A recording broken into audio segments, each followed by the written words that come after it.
Noong dekada 50 sa isang bayan sa Laguna, may isang istasyon ng tren na matagal nang iniwang abandonado. Wala nang dumadaan na tren doon. Pero gabi-gabi, may maririnig kang batingting, usok at ugong ng riles. Wala kang makikitang tren. Pero para bang may mga kaluluwang sumasakay pa rin.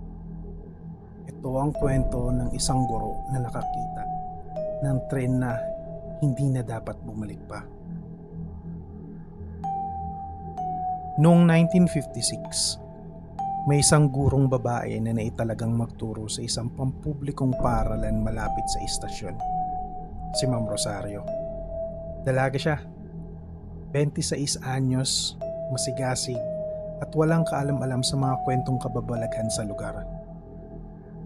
Nung unang araw niya sa baryo, agad siyang tinanong ng isang matandang tindera.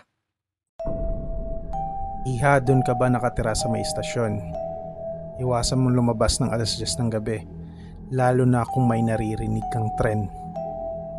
Natawa lang si Ma'am Rosario. Siyempre, hindi kasi siya naniniwala sa mga ganyang pamahiin. Pagkalipas ng ilang gabi, habang nagbabasa si Ma'am Rosario sa ilalim ng liwanag ng kanyang lampara, eksaktong 10:00 ng gabi, bigla siyang nakarinig ng kalabog at ugong ng riles. Ngunit sa labas, puro kadiliman lamang. Wala ni isang tren ang dumaan. Pero may napansin siyang kakaiba. May isang lalaking nakasuot ng uniforme ng tren mula dekada 40. Nakatingin sa kanya mula sa malayo. Nakatayo sa riles, walang imik, at may dugo sa dibdib. Pumikit siya saglit. Pagbumulat niya, wala na ang lalaki. Kinabukasan, nagtanong si Ma'am Rosario sa mga estudyante. Mga bata, may naririnig ba kayong tren tuwing gabi? Tahimik ang klase. Pero may isa, si Luis, 9 na taong gulang ang biglang nagsalita. Ma'am, minsan po sumakay sa tren ng kapatid kong si Berto. Pero hindi na siya bumalik. Nakita ko po siya nung isang gabi, sumisilip sa bintana ng tren. Pero para siyang may tali sa leeg. Dahil dito, nangilabot si Ma'am Rosario. Pagkatapos ng klase, nagtungo siya sa barangay hall.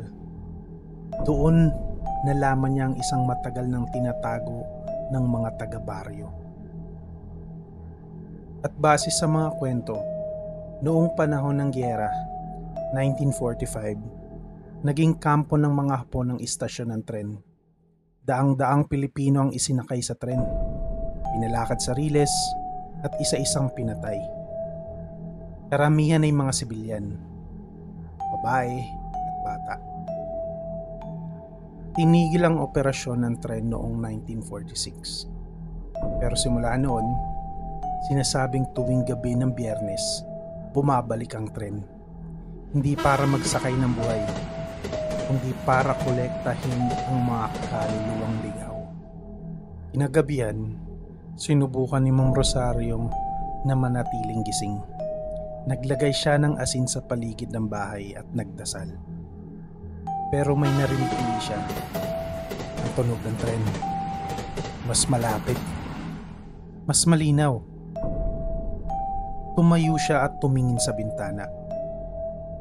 Sa kanyang gulat, nasa harapan na niya ang isang antigong tren. Kulay itim. May usok pero tila walang driver. At sa bawat bintana, may mga mukhang putlang-putla at walang mga mata, ngunit nakatitig sa kanya. Sa pinakagitna ng tren, doon niya nakita ang batang si Berto at ang lalaking may dugo ang uniforme, nakangiti at kumakaway sa kanya. Pagkabukas ng pinto ng bahay, may hangin na dumaan at biglang nawalan ng malay si Ma'am Rosario. Kinabukasan, hindi na pumasok si Ma'am Rosario sa eskwela. Nang puntahan siya ng kapitan, bukas ang kanyang bahay, pero wala si Ma'am Rosario.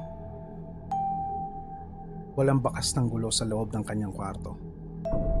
Pero sa lapag, may bakas ng itim na uling na hugis gulong ng tren. At sa ulunan ng kanyang kama, may nakasulat, "Sumakay na ako. Hindi ko na sila papabayaan."